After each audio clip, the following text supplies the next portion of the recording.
Hey, it's Andy and it's Wednesday, and this is your curated research for this morning, giving you a little peek behind the scenes on how I do some things, covering a lot of different information today. Obviously, the big story for Hump Day is, of course, the inflation number that came out much stronger than the Fed was expecting, much stronger than the rest of all of the smart analysts were looking for. It came in at 4.2%.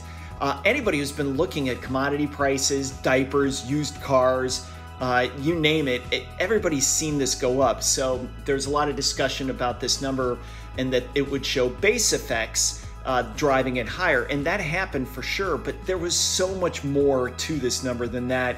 And we've seen stock prices fall, bond yields go up. And I expect more of that. I was looking at CNBC's coverage of this. They do a nice job on breaking news. So I used to have a television show with them, did a lot of work for them back in 2011, 2013. But they had a good article on this, kind of looking at this. And really, if you take a look at just things like palm oil, which goes into so many different foods.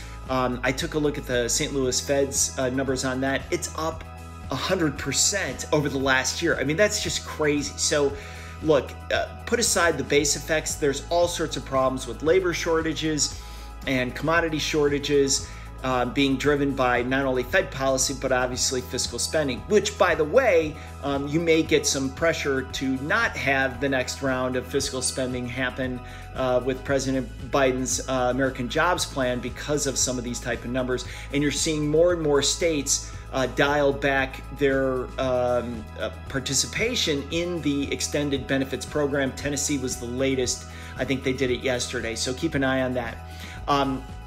I also took a look at this variant of COVID that's in India.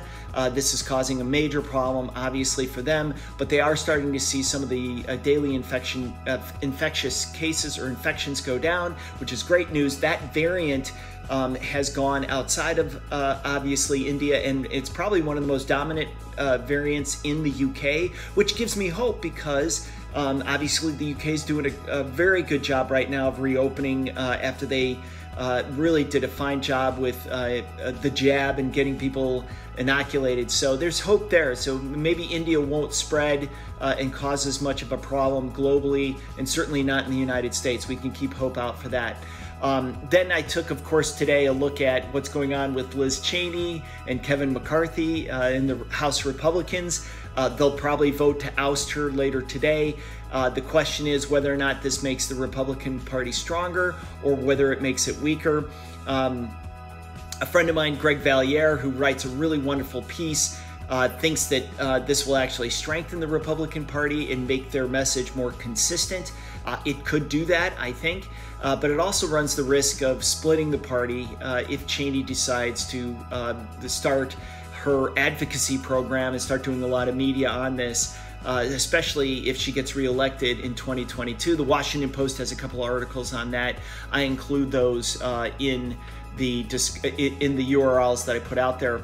Also, I just want to point out, so one of the things that I was reading today, because I was thinking about Colonial and they have to reopen, or actually they will let us know later today, Wednesday, if they're going to reopen their pipeline by the weekend. So I started thinking about energy, and the IEA came out with their renewable energy research that showed just significant jumps in 2020 globally on the increase in production of power from renewables.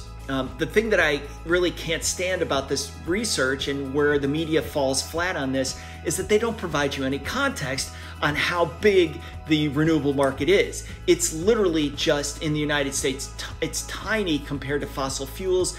It's only 13% of electricity or power generation in the United States, as opposed to 60% for fossil fuels.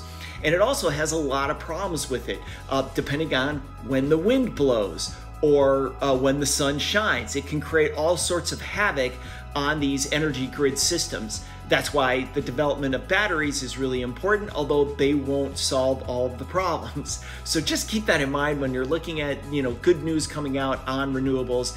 And I have some articles on that from IEA, and also I tweet out about this stuff as well. So at ABUSCH, if you want to follow me on Twitter, I have some of the things there. One of the more interesting things about some of the articles that I saw was the EU is going to significantly expand their directives for renewable energy, and I think what I read was that they're looking to source 38 to 40% of its energy from renewables by 2030.